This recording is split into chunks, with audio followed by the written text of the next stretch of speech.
This is the last video, I promise. Basically, I just want to take a look at the original draft for Absolute Spider-Man, the first cut.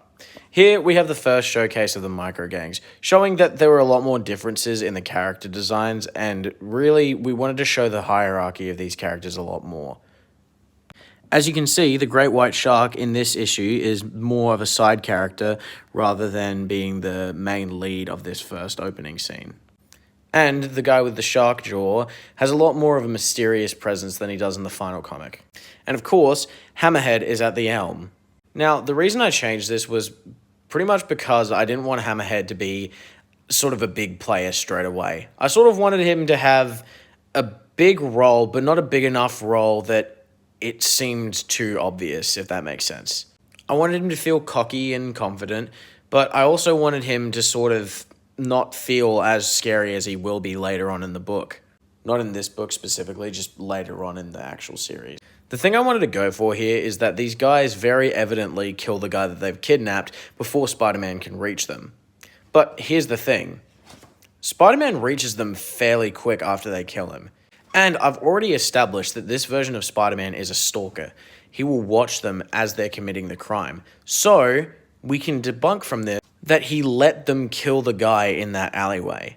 Because this version of Spider-Man is a lot more brutal. He doesn't care as much about saving civilians, just stopping crime. He also doesn't care about how much damage he does to these people's bodies. It's not important to him. He even kills a guy. Well, I think so. I actually don't remember what I did for this panel. Now, this one just feels a little bit more rushed to me. There's not really much of a reason for these criminals to be here, and there's not really much of a reason for Spider-Man stopping them. And I wanted this Spider-Man to fight with a purpose. He needs a reason to be investigating these criminals. I completely forgot what the purpose of this panel was, and then I remembered it's him taking off his hood. I do really like the art in this comic. It feels a lot more gritty than the final piece. I might add a few of these pen sketch lines to just make it feel a little bit more dirty, because the lines are very clean, but the markers aren't very clean, if you feel me. I also do like the colors in this shot here. I did like the idea that Spider-Man is complaining about the city and that he's helping people, but the cops are still chasing after him. But this version of Spider-Man isn't a whiner. I also don't really like the idea that straight away we have Eddie Brock being yelled at, even though we didn't see him on the scene. I feel like his character should be more established before we see him doing all this stuff straight away.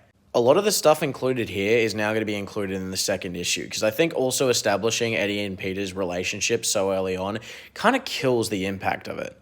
The only real thing I think I did better here was capturing the tone. This Spider-Man does feel a lot more aggressive in this comic book, and I really like that. But it's not better than the final.